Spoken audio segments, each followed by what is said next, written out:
നമസ്കാരം. നമ്മളിപ്പോൾ നിൽക്കുന്നത് കല്ലിൽ ഭഗവതി ക്ഷേത്രത്തിലാണ്. എറണാകുളം ജില്ലയിലെ പെരുമ്പാവൂരിനടുത്ത് മേദല ഗ്രാമത്തിലാണ് കല്ലിൽ ഭഗവതി ക്ഷേത്രം സ്ഥിതി ചെയ്യുന്നത്. 5000 വർഷത്തിലധികം പഴക്കമുള്ളതും ഐതിഹ്യങ്ങൾ ഏറെ നിറഞ്ഞിട്ടുള്ളതുമായ കേരള ചരിത്രത്തിൻ്റെ തന്നെ ഭാഗമായ കല്ലിൽ ഭഗവതി ക്ഷേത്രത്തിലേക്ക് പോകാം. 28 ഏക്കർ വിസ്തീർണമുള്ള ഒരു കാടിനുള്ളിലായിട്ടാണ് ഈ ക്ഷേത്രം സ്ഥിതി ചെയ്യുന്നത്. 9-ാം നൂറ്റാണ്ടിൽ ജൈനന്മാർ ആരാധിച്ചിരുന്ന ഗുഹാക്ഷേത്രമായിരുന്നു ഇതെന്നാണ് പറയപ്പെടുന്നത്. പിന്നീടത് നമ്മുടെ ഹൈന്ദവ സംസ്കാരങ്ങൾക്കും സങ്കല്പങ്ങൾക്കും അനുസരിച്ച് പുനർനാമകരണം ചെയ്യപ്പെട്ടു. 120 പടികൾ കയറി വേണം ഈ ക്ഷേത്രത്തിലേക്ക് എത്താൻ. താഴെ നിന്ന് അമ്പലത്തിലേക്ക് കയറുന്നതും പ്രദക്ഷിണ വഴിയിൽ നമ്മൾ കയറി ഇറങ്ങുന്നതുമായ പടികൾ ചേർന്നതാണ് ഈ 120 പടികൾ.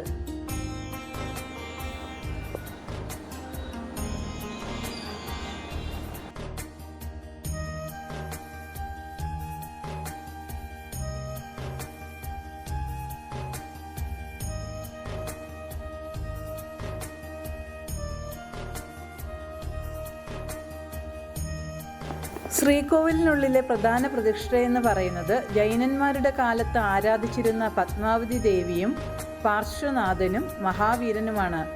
ഇപ്പോഴത് ശ്രീ ദുർഗാദേവിയും മഹാദേവനും മഹാവിഷ്ണുവുമാണ്. കൂടാതെ ശ്രീചക്രവും ശ്രീകോവിലിനുള്ളിൽ പ്രതിഷ്ഠിച്ചിട്ടുണ്ട്.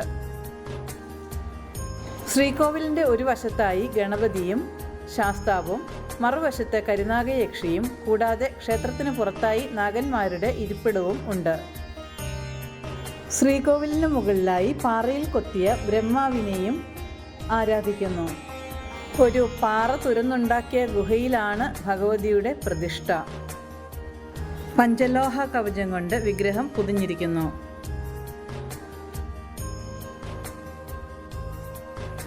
ഇതൊരു ഗുഹാക്ഷേത്രം ആയതുകൊണ്ട് തന്നെ സാധാരണ ക്ഷേത്രങ്ങളിലേതുപോലെ പിന്നിൽ കൂടി ദർശനം നടത്തുവാൻ സാധിക്കില്ല.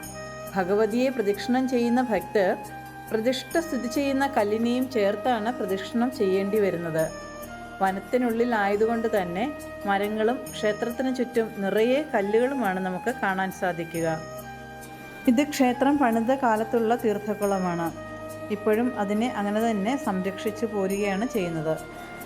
ഈ ക്ഷേത്രത്തെപ്പറ്റി പറയപ്പെടുന്ന ഒരു ഐതിഹ്യം ഇതാണ്. ഘോര വനമായിരുന്ന ഈ പ്രദേശത്ത് വനം വിഭവങ്ങൾ ശേഖരിക്കുവാനായി കുറേ പേർ വരികയും വനത്തിനുള്ളിൽ അതിസുന്ദരിയായ ഒരു സ്ത്രീ കല്ലുകൊണ്ട് അമ്മാനമാടി കളിക്കുന്നത് കാണാനിടയാവുകയും ചെയ്തു. വനത്തിനുള്ളിലെ അതിസുന്ദരിയായ ആ സ്ത്രീ ആരാണെന്ന് അറിയുന്നതിനായി അവർ ആകാംക്ഷയോടെ അടുത്തെത്തിയപ്പോഴേക്കും ആ സുന്ദരി അമ്മാനമാടിക്കൊണ്ടിരുന്ന കല്ലുകൾ മറയാക്കി ഗുഹയിൽ ഒളിച്ചു. ആ സുന്ദരി ആണത്രേ കല്ലിൽ ഭഗവതി.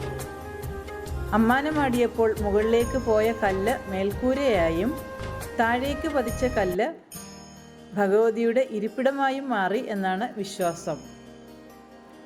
ശ്രീകോവിലിൻ്റെ മേൽക്കൂരയായി നിലതൊടാതെ നിൽക്കുന്ന ഭീമാകാരമായ പാറയുടെ പ്രകൃതിദത്തമായ അത്ഭുത ദൃശ്യമാണ് ദേവിക്ക് ദിവ്യ പരിരക്ഷണമായി നിലകൊള്ളുന്നത്.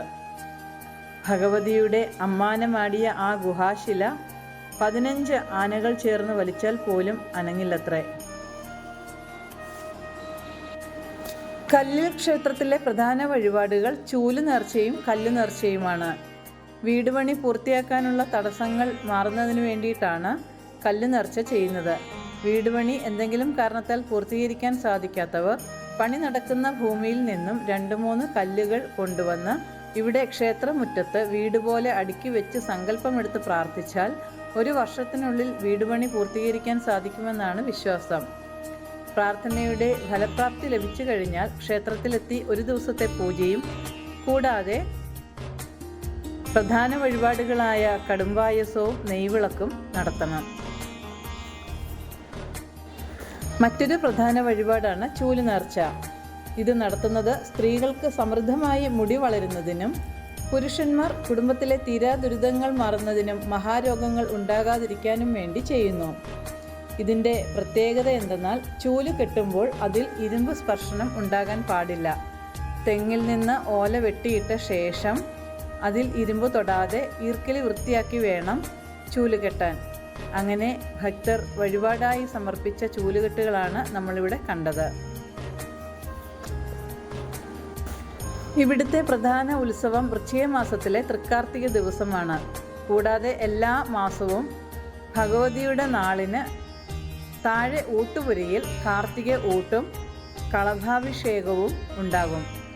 മാസത്തിൽ 2 ദിവസം ശീവേലി ഉണ്ടാകും. കാർത്തിക നാളിലും സംക്രാന്തിക്കും, അതായത് 1-ാം തീയതിയുടെ തലേ ദിവസം. ശീവേലിക്കായി ഇവിടെ പിടിയാനയെ മാത്രമേ എഴുന്നള്ളിക്കാറുള്ളൂ. നമസ്കാരം തിരുമേനി. തിരുമേനിയുടെ പേരെന്താണ്? എൻ്റെ പേര് അഭിരാം. ഇവിടെ എത്ര വർഷമായി? ഞാനിവിടെ ആയിട്ടൊരു 10 വർഷമായി. ഇതിപ്പോൾ 10ാമത്തെ വർഷമാണ്. സ്വന്തം സ്ഥലം ഇവിടെ തന്നെയാണോ? കോതമംഗലാണ്. പോയിവരാണ്, രാവിലെ വൈകിട്ട് പോയിവരാണ്. ഇവിടെ ഒരു ഭയങ്കര പ്രത്യേകതയാണല്ലോ അല്ലേ? 5000 വർഷം പഴക്കമുള്ള അമ്പലം എന്ന് പറഞ്ഞിട്ട്. BC 300 എന്നാണ് കണക്ക്. അമ്പലത്തിന്റെ പഴക്കം അല്ല അത് ശരിക്കും. പാറയുടെ പഴക്കമാണ്. ക്ഷേത്രത്തിന്റെ പഴക്കം കൃത്യമായിട്ട് നിർണായകമല്ലാന്ന് തന്നെയാണ് കണക്കുകളിലൊക്കെ ഉള്ളത്. ഓഹോ. പിന്നെ ഒരു കാലത്ത് ജൈനക്ഷേത്രം എന്ന് പറയപ്പെടുന്നു. ജൈനക്ഷേത്രം, അതെ അതെ. അതിൻ്റെ പ്രതിമകൾ പോലെ ഇങ്ങനെ പാറയിൽ കാണാമെന്ന് ഞാൻ വായിച്ചിട്ടുണ്ടായിരുന്നു. പക്ഷേ നമുക്കിപ്പോൾ ഒന്നും കാണാൻ പറ്റില്ലെന്ന് തോന്നുന്നില്ലേ? കാണാൻ പറ്റും. ഒന്ന് ഈ പാറയിൽ തന്നെ ഒരെണ്ണം കൊത്തിയിട്ടുണ്ട്. പിന്നെ അടുത്ത് കാണുന്ന ബിംബങ്ങളെല്ലാം വർദ്ധമാന മഹാവീരന്റെയും അതുപോലെ പാർശ്വനാഥന്റെ അങ്ങനെയുള്ള ഉള്ളിൽ പാറയ്ക്കുള്ളിലാ ശ്രീകോലിനകത്തൊക്കെ ഉള്ളത് തന്നെയാണ്. ശ്രീകോലിനകത്തേ അത് കാണുള്ളൂ അല്ലേ? പിന്നെ പുറമെ ഈ 4 പുറമേയുള്ള വശങ്ങളിലൊക്കെ അതിന്റെ ഓരോ രൂപങ്ങൾ തെളിഞ്ഞു വരുന്നതായിട്ടും പറയപ്പെടുന്നുണ്ട്. പക്ഷെ ഇപ്പം മഴ പെയ്ത് പായൽ പിടിച്ചിട്ടാണോ എന്ന് അറിയത്തില്ല, അത്ര ഒരു ക്ലാരിറ്റി കാണുന്നില്ല. അപ്പോൾ ഇവന്റെ മുകളിൽ എന്താണ് ഉള്ള ബ്രഹ്മാവോ അതിന്റെ പൂജ ചെയ്യുന്നു? സങ്കല്പത്തിൽ ബ്രഹ്മാവിന്റെ സങ്കല്പത്തിലാണ് പൂജകളൊക്കെ നടക്കുന്നത്.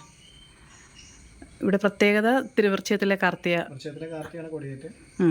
പിന്നെ എല്ലാ മാസവും കാർത്തിക നാളിൽ അന്നദാനവും അതുപോലെ കളഭാഭിഷേകം എന്ന് പറഞ്ഞ വിശേഷമായിട്ടുള്ള ഒരുപാടുണ്ട്. എല്ലാ മാസവും ഉണ്ട്. ഇവിടെ പ്രധാനമായിട്ടും പൂജ ഭഗവതിക്കല്ലേ? ഭഗവതിക്കാണ് പൂജയുള്ളത്. ബാക്കി ഉപദേവന്മാരായിട്ടുള്ളവർക്കെല്ലാം നിവേദ്യം.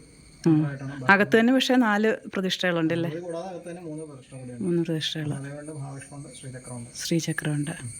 ഓക്കെ. ബ്രഹ്മാവ് അപ്പം മുകളിലാണ്.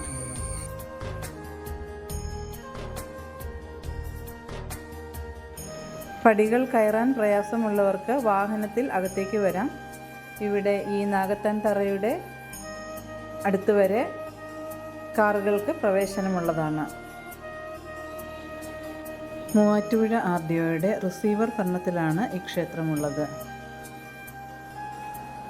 ക്ഷേത്രത്തിന് അധികം ദൂരത്തിലല്ലാതെ സ്ഥിതി ചെയ്യുന്ന ഇരിങ്ങോൾക്കാവിലെ ഭഗവതിയും വൈക്കിരക്കാവിലെ ഭദ്രകാളിയും ഇവിടുത്തെ ദേവിയുടെ സഹോദരിമാരാണത്രേ.